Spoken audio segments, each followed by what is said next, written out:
Hello, Nails Mode fam! Thank you po sa pag-subscribe and sa pag-watch po ng mga videos po natin. Pwede nyo rin pong i-follow yung page natin. Bali, dalawa po yung page natin. One is for vlogging. Name niya is Nails Mode by Fabs. One is for the result of the works po natin usually is gel polish and nail extension, foot spa, ganyan po. Ang kanya pong name ng other page is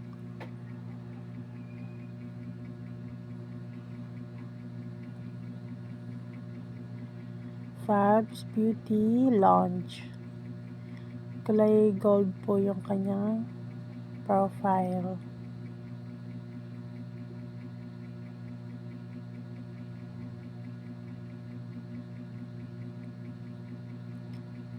So, si client natin, yung video na to is yung left and right nail toe niya po.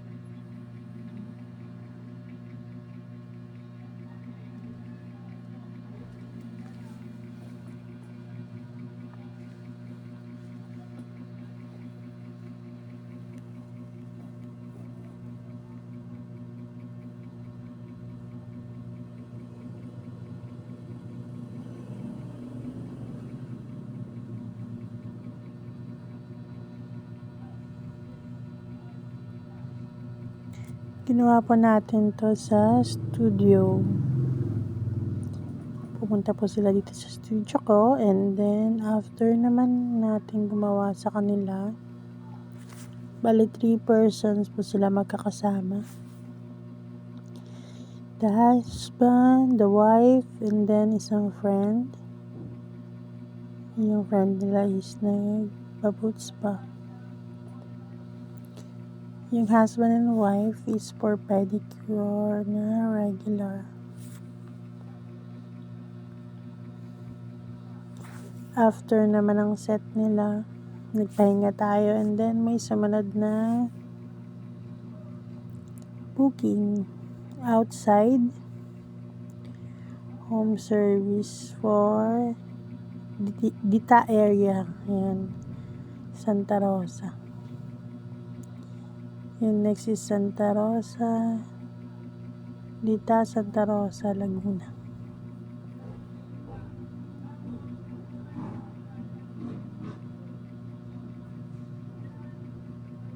Hindi naman kalayuan yung next stop.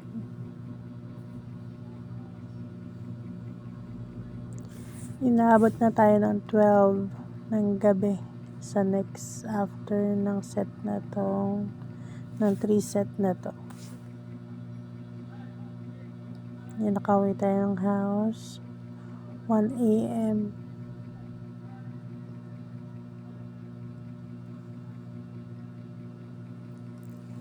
Iba na po talaga, or maybe nangyayari pa before sa mga manicurist, pedicure, nagpe-pedicure, pero ngayon puyatan talaga.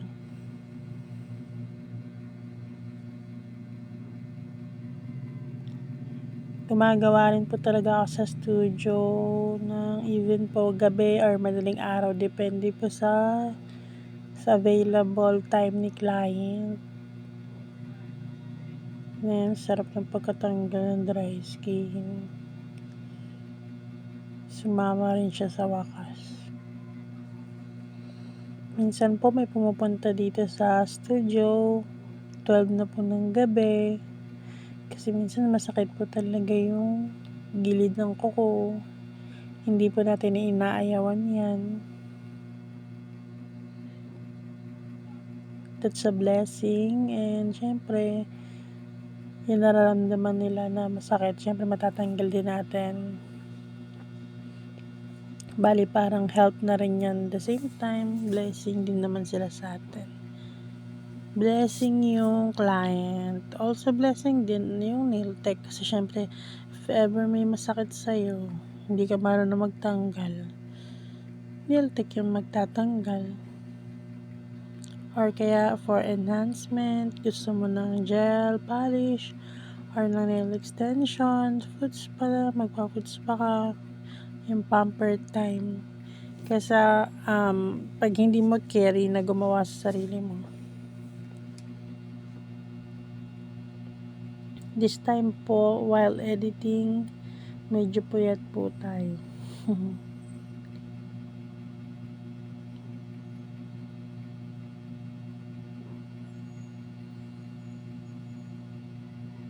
Pero dapat may time pa to edit, to post videos, pictures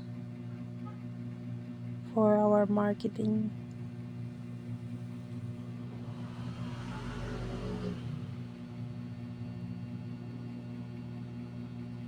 Dandan lang ako dito. Manipis talaga yung ano ni client.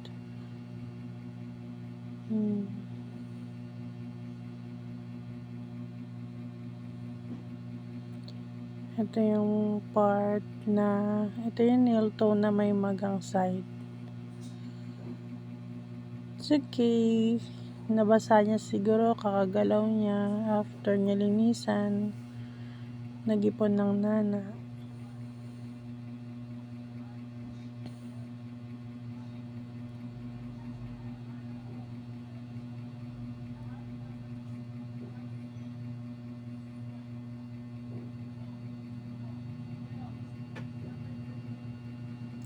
Akala niyo babae lang yung makulikot sa paa, sa kuko.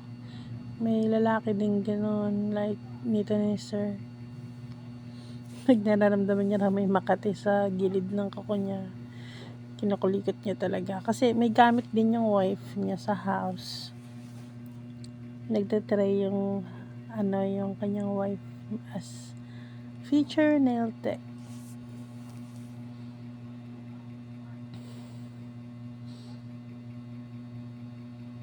Kaso lang, hindi kaya pa ng wife niya yung magtanggal ng ingrown.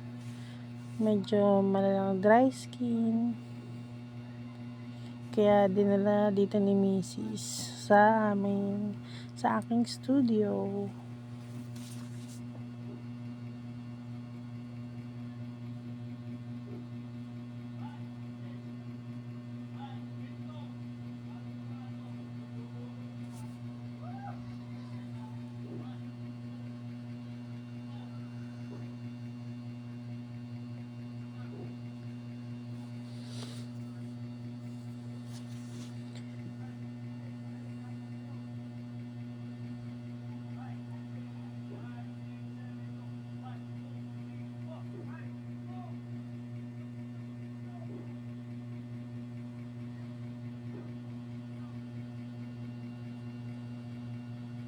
Ayaw man natin I don't think na overcut. Kung overcut for you, kasi po magapo to yung part na to.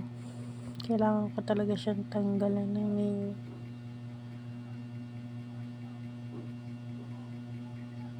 Para rin makuha pati yung dry skin. And also, talagang tinatanggalan din po to ni client. Kaya nga po bumabaon na rin. In-advise natin siya pag magka-cut, huwag masyadong kapalan yung cut ng gilid niya. Kasi nga, at some point, pag tumubo, pabaon na. Siguro about 2 weeks, masakit na yung mga ganyang kuko.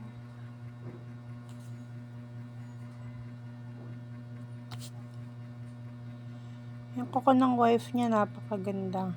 Hindi ginagalaw yung mga gilid-gilid. Perfect square. Kaya naman napakadaling linisan.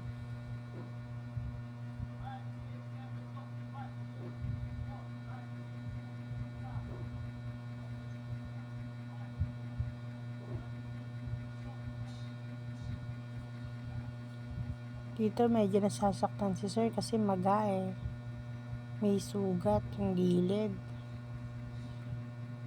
Nilagyan ko ng gamot after. And in-advise natin na huwag niyang babasain ng water. Maganda kung agua oxinado yung panlinis.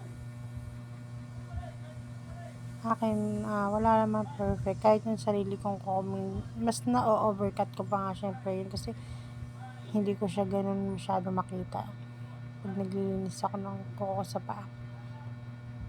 After, pag medyo may part na masugatan ako, okay lang yun. Ang ginagawa ko, kasi medyo baon talaga siya, ginagawa ko, pag maliligo ako, upo ako ng bowl, tataas ko isang paa ko, para ma-prevent ko na hindi talaga yan mabasa.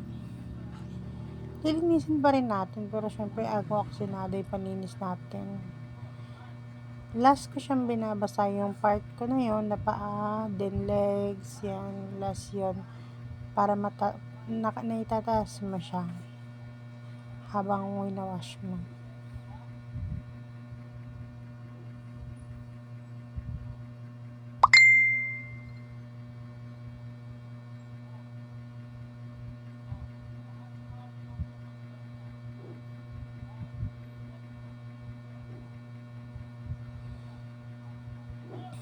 After nito, sabi ni client parang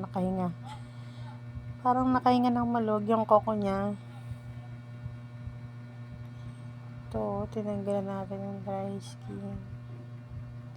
Nafe-feel niya raw kasi yung may makati pa, kahit na magana yung kanyang gilid ng koko, yung mas nafe-feel niya yung makati.